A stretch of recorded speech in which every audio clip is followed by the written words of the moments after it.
This is unbelievable. We just got the spot Ethereum ETF and it was just approved. The ETH ETFs were just approved. The market's pumping. First Bitcoin, now Ether. SEC green lights Ethereum ETFs. Yep, you heard it right. The SEC has given a thumbs up to a potential launch of 8 exchange-traded funds ETFs linked to Ethereum. This isn't just a small step, it's a giant leap for cryptokind. Just earlier this year, we were all buzzing about the first Bitcoin ETFs. Now, the SEC is opening the door for Ethereum ETFs, marking a massive shift in how digital assets are being viewed by regulators. It's like moving from VHS tapes straight to Netflix. Here's the lowdown. The SEC approved crucial rule changes on Thursday that paved the way for these ETFs to directly invest in Ether, Ethereum's native cryptocurrency. Major players like BlackRock, Fidelity, Invesco, and ARK Invest are in on the action, and they've all gotten the green light. But hold your horses. We're not quite at the finish line yet. There's still a second round of approvals needed before these ETFs can officially hit the market. Now, let's talk numbers.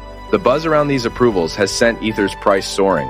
We're talking more than a 20% climb since Monday and over 60% since the start of the year. That's hotter than a jalapeno in a heat wave. This surge reflects growing confidence among investors that cryptocurrencies are gaining mainstream acceptance.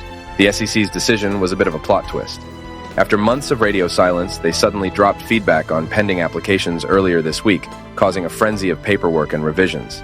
This swift move was likely due to looming deadlines for Ether ETF applications from VanEck and ARK Invest. While Thursday's approval is a major milestone, the exact timing of the second round of approvals and the official launch of these ETFs is still a bit of a mystery. It's like waiting for the next season of your favorite show. The suspense is killing us. Chainlink co-founder Sergey Nazarov chimed in on this development, saying, "The Ethereum ETF approval is a second large step forward for the crypto industry. The attention and adoption around the Ethereum ETF also prove the long-term thesis we have been building around, that the capital markets will be the next large source of adoption for the cryptocurrency industry, essentially being the key force that is driving it to new heights." Nazarov also highlighted how this approval could shine a spotlight on Ethereum's smart contracts and decentralized application capabilities, catching the eye of major financial institutions. This SEC decision could be the catalyst that takes cryptocurrencies to new heights, firmly embedding them into the traditional financial markets. So there you have it. Crypto Crew. The world of Ethereum ETFs is just around the corner, promising to bring even more excitement and opportunity to the crypto space. Stay tuned, because the future of finance is getting a whole lot more interesting. Don't forget to like, subscribe, and hit that notification bell so you never miss an update. This is Chris, signing off. Until next time, keep those crypto dreams alive. 3 reasons why Ethereum is ready to soar. Reason number 1, temporary pause at $3,800, more like a power nap. Ethereum recently hit $3,800, took a quick breather, and now it's ready to sprint again. The buzz around the potential approval of spot Ethereum ETFs in the US has caused ETH prices to skyrocket over 26% in just 2 days. It's like ETH is saying, "Watch me work." Since hitting that high, there's been a slight pullback. But don't be fooled, this bull run isn't done yet. Reason number 2, open interest is sky high. One big reason for ETH's upward trend is the surge in open long positions in the futures market. On May 20th, rumors of the SEC making a U-turn on Ethereum ETF approval led to open interest in ETH derivatives shooting up from 2.8 million to 3.2 million ETH in just a few hours.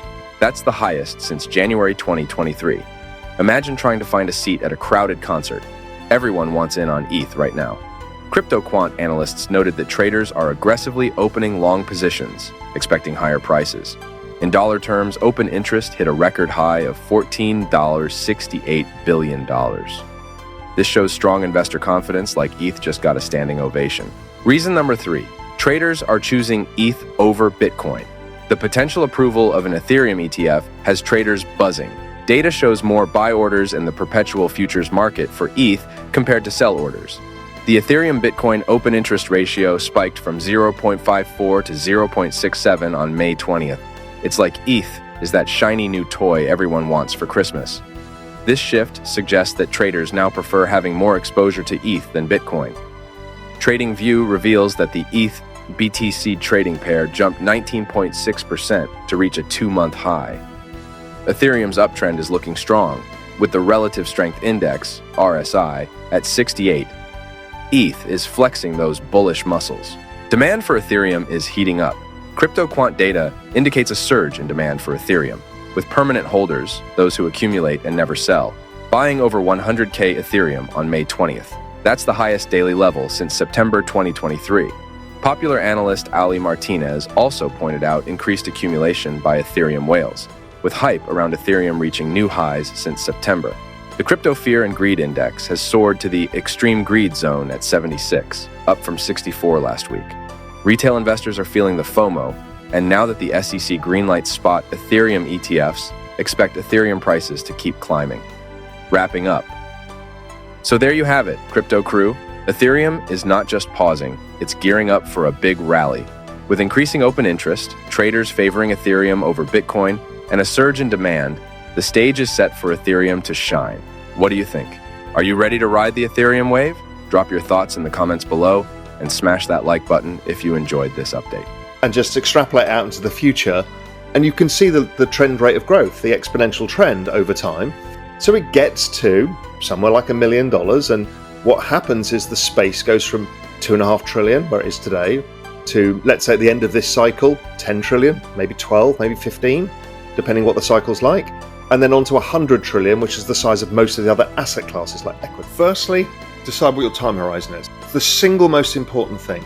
Most people, I can see it already scared of the down cycle to come because they've all got PTSD of the last one. But if you want to go to the OGs of this space, the Dan Moorheads, the Wences Caceres, all of these guys, they didn't give a They just rode it and added into the down cycle, and they've compounded massive wealth, massive. And there's many people who are not public who've done the same. But most people fear the downside more than thinking about its opportunity.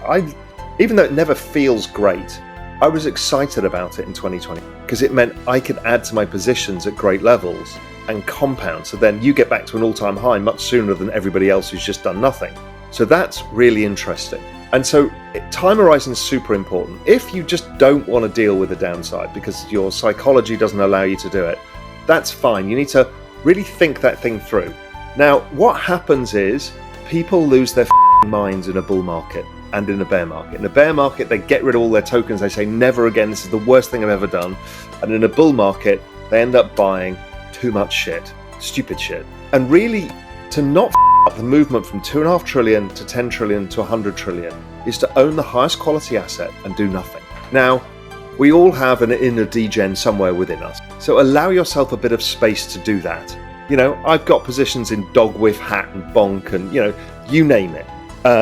But when I look back in my portfolio, it's probably 1%. But I look at it on the screen all day. I'm checking the whiff price all day. It's ridiculous. It's 1% because the rest is just a buy and hold long-term position.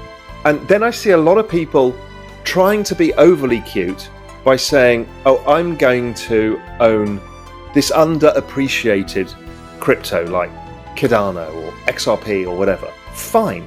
But you're taking a risk that they're not going to appreciate the same as the proven asset. Now, the proven assets keep trending. If I look at the compound rate of growth, the annualized rate of growth, Bitcoin's 150%, ETH since 2012, ETH is 180, about 160, 70%, something like that, since 2015, 16. That's per year. I mean, this is bananas returns. And then Solana's like 200. And that was a snapshot in February before. I mean, many of these aren't at all-time highs yet. So the returns from just owning the top assets is so good. Now, I also understand that a lot of people may only have 10 grand worth of savings. So they think, well, you know, even if Bitcoin goes to $1 million, that's a 14x. So I've got 140 grand. Can that even get me a deposit on a house? Is that a retirement saving? I get it.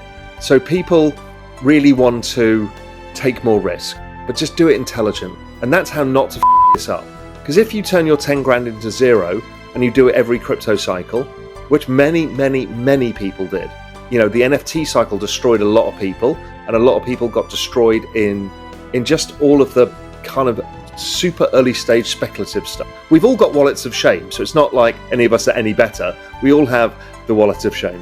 And don't use leverage as the other one. That's the other thing that people tend to do is they love getting a yield. I don't see the point. So yields have risks. They come with a risk. Even staking yields, it often means if you're not liquid staking, you've locked it up. If it's liquid staking, there's the risk of the platform, of Lido or whoever else going under, or something happening, right? Something unexpected. And in crypto, something unexpected always happens. Having leverage on a 70% volatility asset class is a very, very dangerous thing. Most likely, you will lose control of your coins. Your one job is not to lose control of your coins. That's why storage is super important. Your one job is not let go of your coins. Keep it for that 5 or 10 year bet, and your future self will thank you forever for doing it.